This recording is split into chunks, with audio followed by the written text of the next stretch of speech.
Hello दोस्तों, आप सुन रहे हैं सविता ऑडियो स्टोरी पे मुझे, यानी कि आपकी अपनी सोनिया को। हर बार की तरह मैं आपको यहाँ पे अपने दोस्तों की कहानियाँ सुनाती हूँ। अगर आपके पास भी कोई कहानी है, आप हमें भेज सकते हैं। दोस्तों, आज मैं सुनाती हूँ आपको नई कहानी। मेरे घर में मेरे अलावा मेरे माता पिता और मेरी एक छोटी बहन है। मेरी उम्र 24 साल है, जबकि मेरी बहन तान्या 22 साल की है। यह 4 साल पहले की बात है, जब वो 18 साल की थी। 18 साल की उम्र में ही वो बहुत ही सुंदर दिखने लगी थी। उसके चूचे 34 के, चुतड़ 32 के, कमर 26 की, होंठ तो बिल्कुल पतले गुलाब की तरह। और वो बहुत ही फैशनेबल थी, जैसे ऊंची एड़ी की सैंडल पहनना, स्लीवलेस ड्रेस पहनना। मैं तभी से उसको छोड़ना चाहता था, मगर कभी हिम्मत नहीं कर पाया। उसके यौवन के कारण कई लड़के हमारे घर के आसपास मंडराते रहते थे। इतनी रूपवती होने के बावजूद तान्या बिल्कुल भी घमंड नहीं करती थी। 12वीं की परीक्षा के बाद पापा चाहते थे कि तान्या इंजीनियरिंग कॉलेज में एडमिशन ले, लेकिन तान्या डीयू में एडमिशन लेना चाहती थी।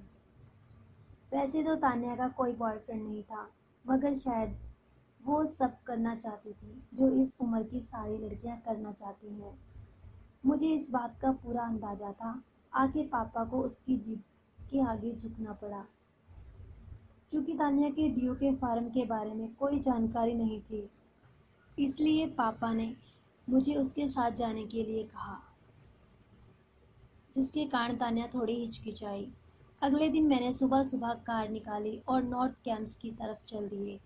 तान्या नॉर्थ कैंप्स के कुछ कॉलेज देखना चाहती थी, तो हम नॉर्थ कैंप्स में घूमने लगे। लोग हमें ऐसे देख रहे थे जैसे हम किसी दूसरे ग्रह से आए हों। इस पर तान्या ने मुझे पूछा, भैया, लोग हमें घूर क्यों रहे हैं? तो मैं कहना चाहता था कि तुम बहुत सुंदर हो, मगर गलती से मैंने सुंदर की जगह सेक्सी कह दिया।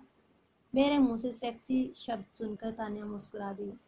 जब हम मरिंडा हाउस कॉलेज के सामने पहुंचे, तो मैंने देखा कुछ लड़कियां सिगरेट के कश ले रही थी और छल्ले हवा में उड़ा रही थी, और तान्या उनको घुर घुर कर देख रही थी। कुछ देर बाद हम वहां से घर की तरफ चल दिए। थोड़ी दूर चलने के बाद मैंने अपनी कार साइड में लगा दी और अपने लिए एक सिगरेट जलाई।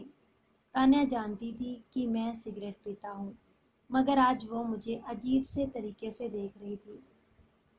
जब मैं दोबारा कार में पहुंचा तो देखा तान्या के चेहरे पर एक परेशानी थी, क्योंकि हम दोनों भाई बहन होने के साथ साथ अच्छे दोस्त भी थे। इसलिए मैंने सीधा ही तान्या से परेशानी का कारण पूछा, तो वो बोली कि वो भी सिगरेट ट्राई करना चाहती है।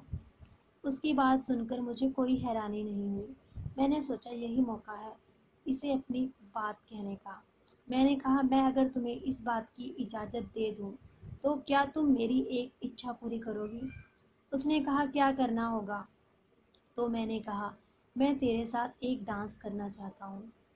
तो वो हंसी और तुरंत हाँ बोल दी। उसकी हंसी में एक शरारत थी, क्योंकि वो जानती थी मैं उससे कुछ और ही चाहता हूँ।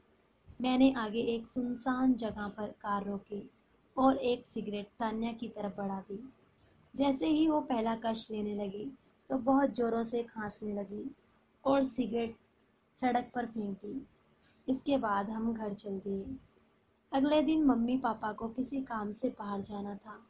जब मम्मी पापा घर से चले गए, तो मैं तान्या के कमरे में पहुंचा। उसने उस वक्त सफ़ेद रंग की टी शर्ट और स्कर्ट पहनी हुई थी, और होठों पर गहरे लाल रंग की लिपस्टिक थी। मैंने उसे उसका वादा याद दिलाया और डांस के लिए कहा।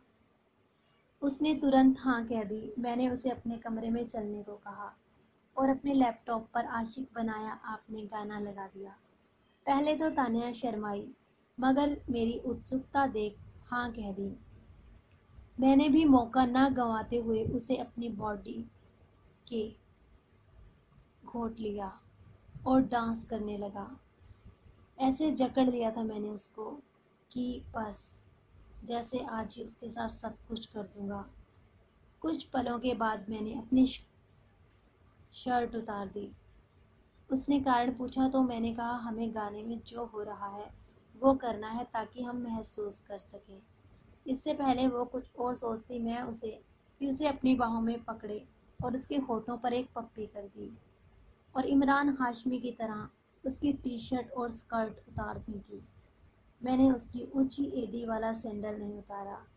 इसके बाद अंडरवियर के अलावा अपने सारे कपड़े उतार फेंके और उसके होठों का रस पान करने लगा। तान्या मेरा पूरा सहयोग दे रही थी। उसने खुद ही अपनी ब्रा पैंटी उतार कर एक तरफ रख दी और मेरी अंडरवियर उतारने लगी। अंडरवियर उतारने के बाद मैंने अपना लंड उसके हाथों में थमा दिया जिसको वो चूसने लगी। उसके गालों पर मैंने तमाचा मारा और बोला, क्या है? उसने भी मेरे गालों पर तमाचा मारा और बोली, मैं कोई रंडी नहीं हूँ जो तुम्हारा लंड चूसूंगी। मैंने उसके सर के बाल पकड़े और उसके होठों में अपना लंड घुसा दिया। थोड़ी ना नुक्कड़ के बाद वो मेरा लंड चूसने के लिए मान गई और फिर लॉलीपॉप की तरह काफ़ी देर तक मेरा लंड चूसती रही। अब मैंने उसे बिस्तर पर लेटा दिया और उसकी टांगें चौड़ी कर दी। उसकी चूत का दरवाज़ा खोल दिया। उसकी चूत देखते ही मैं समझ गया कि तान्या पहले किसी से चूत चुकी है। मैंने तान्या से पूछा, और कितनों से अपनी चूत चुदवाई है? तो उसने कहा, तुम पहले हो। यह सुनते ही मैंने अपना लंड, जो कि 7 इंच तक खड़ा हो चुका था, एक ही झटके में अंदर डाल दिया। तान्या इस झटके को सहन नहीं कर सकी और चिल्ला पड़ी। यह सुनते ही मुझे गुस्सा आ गया। मैंने उससे दोबारा पूछा तो वो बोली, पापा के दोस्तों ने उसे चोदा है। मैंने बचा हुआ लंड उसकी चूत में अंदर डाल दिया और खूब जोर जोर से झटके मारने लगा। कुछ देर में मुझे परम आनंद की अनुभूति हुई और मेरा भी झड़ने वाला था। मैंने उसकी चूत से अपना लंड निकाला और फिर से चूसने को बोला। इस बार उसने एक रंडी की तरह मेरा पूरा लंड खाली कर दिया। इसके बाद हम दोनों बाथरूम में जाकर साथ नहाए। उससे जाना कि कैसे पापा के दोस्तों ने उसे चोदा था और उससे वादा लिया कि अगर भविष्य में कोई भी ऐसी बात होती है तो वो सबसे पहले मुझे बताए। इसके बाद हम दोनों फिर बिस्तर में आ गए। मैंने उसे एक बार फिर चोदा। चोदने के बाद मैंने उसे सिगरेट पीना सिखाया। कुछ दिनों तक ऐसे ही मेरा और तान्या का जुदाई कार्यक्रम चलता रहा। फिर तान्या ने मुझे बताया, पापा के 2 दोस्त तान्या को चोदना चाहते हैं। मैंने तान्या को साथ में लिया और गुस्से में कार में लेकर एक एक करके उन दोनों के घर पहुंचा और उनकी पत्नी और बच्चों को उनके बाप के बारे में बता दिया। उन दोनों ने वादा किया कि आज के बाद वो तान्या को परेशान नहीं करेंगे और तान्या को अब मैं ही चोदता था और पूरे मज़े भी लेता था। दोस्तों, आपको हमारी कहानी कैसी लगी? आप हमारे चैनल को सब्सक्राइब करें, लाइक करें और शेयर करें।